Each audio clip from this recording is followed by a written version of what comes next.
C'est l'histoire d'un ange qui s'appelle Maël. Ah, il est déjà là. Regardez cet ange. C'est pas un ange très important. Il n'était pas assis à la droite de Dieu le Père. Non, non, non. Quand les autres anges se mettaient à louer Dieu, lui, qu'est-ce qu'il faisait? Avec sa pelle et son balai, il nettoyait la poussière. Bon, il n'avait pas trop de travail quand même. Mais non, n'empêche, une fois tous les 1000 ans, il y avait quelques poussières de nuages qui tombaient, et lui, avec sa pelle et son balai, il nettoyait. Il aimait faire ça. Quel plaisir pour lui. En plus de balayer, il nettoyait aussi les étoiles. Il était polisseur d'étoiles. Vous imaginez une belle étoile, ou plutôt une étoile un petit peu noire, et lui, il la frottait.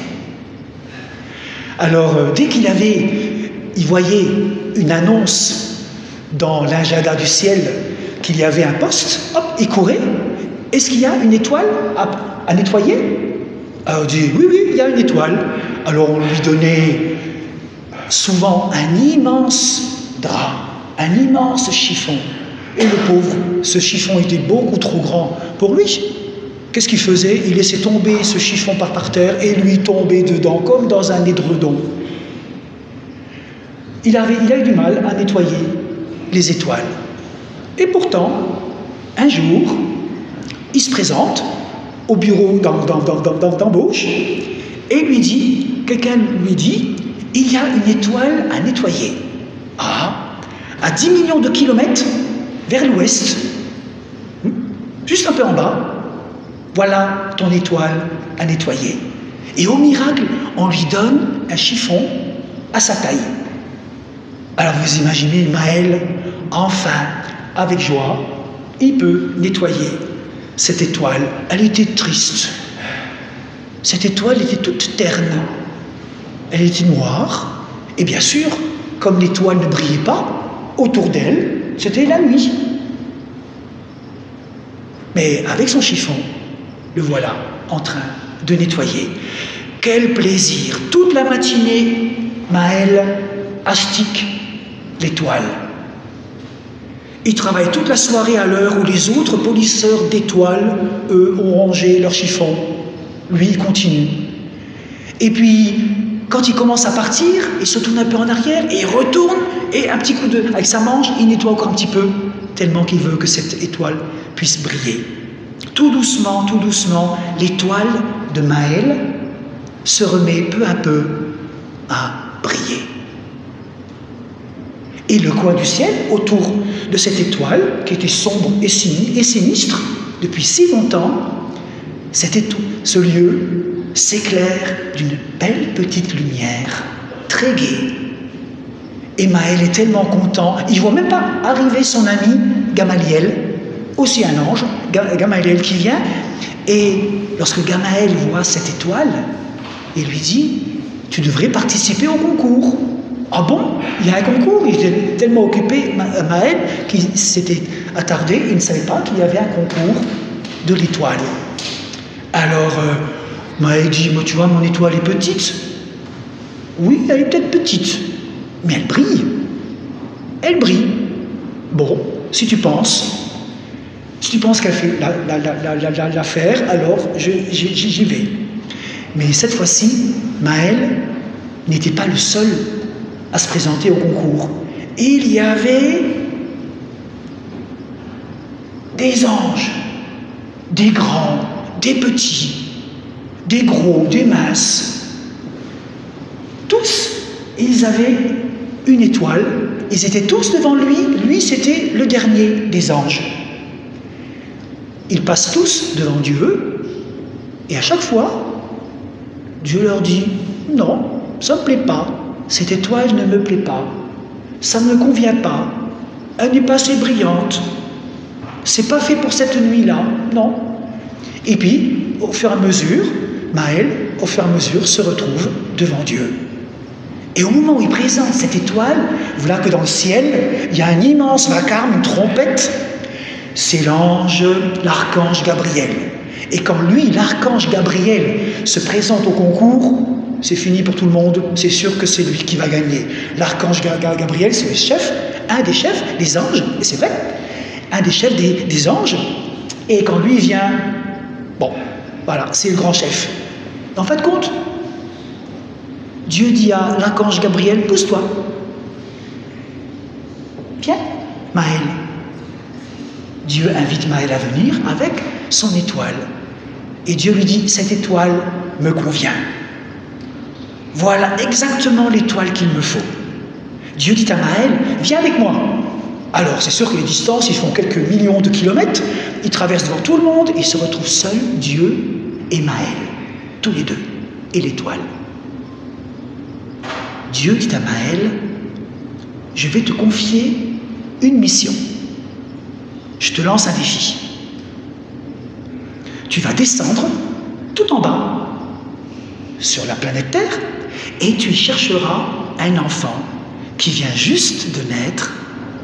Et quand tu l'auras trouvé, tu remonteras tout droit dans le ciel et tu accrocheras ton étoile pour marquer l'endroit.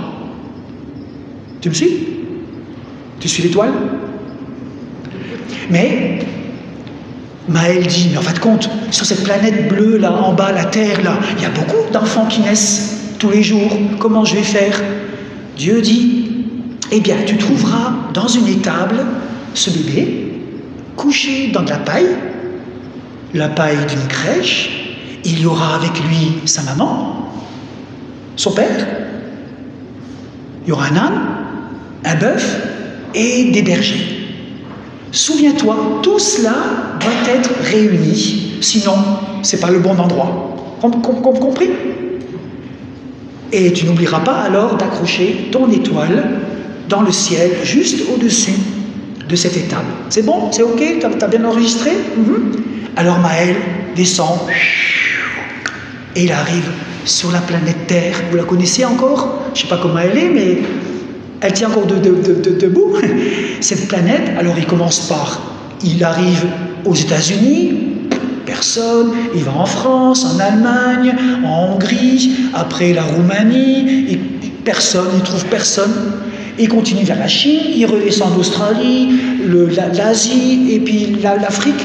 Et en fait, compte, dans un petit pays, tout près d'une grande capitale de Jérusalem, il y a un endroit. Maël met la tête au travers de la fenêtre, il regarde.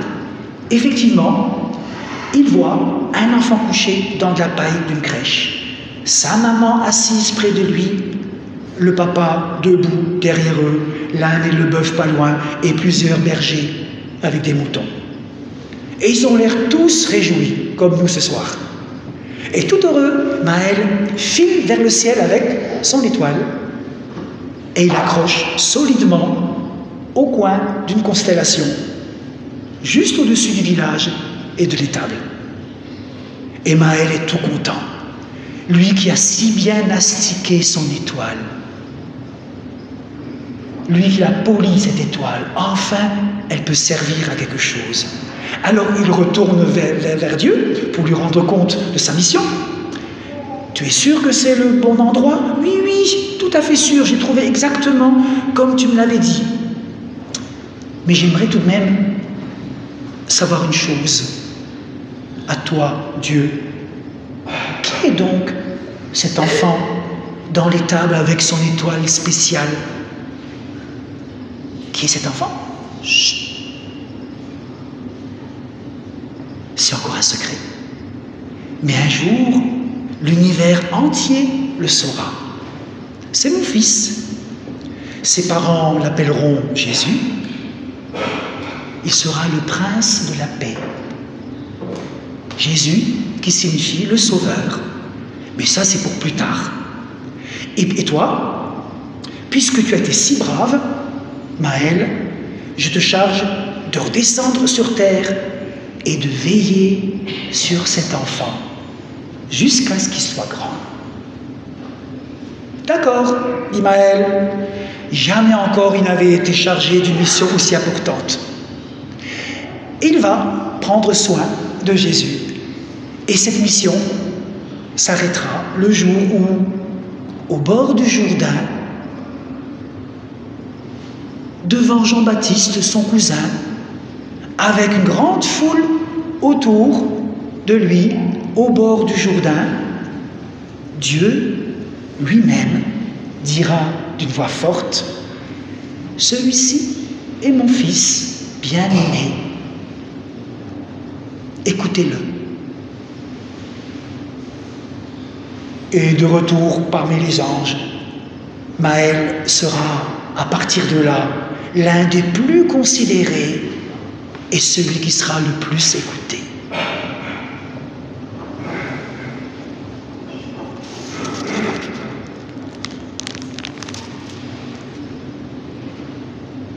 J'aimerais vous laisser ces 3 phrases au travers de ce conte. Ben voilà, merci David. Voilà, vous voyez Maël devant la crèche. Il a son étoile.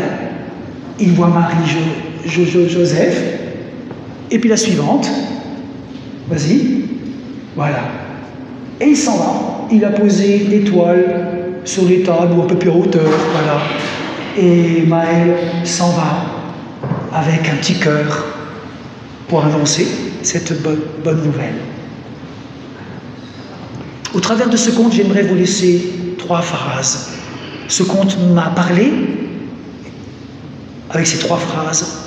Refusez de vous comparer aux autres. Comme Maël, acceptez votre mission.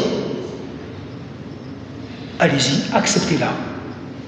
Et puis enfin, comme Maël, n'abandonnez pas. Dieu est attentif à chacun. Refusez de vous comparer aux autres. Acceptez votre mission et n'abandonnez pas parce que Dieu est attentif à chacun.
Cette nuit,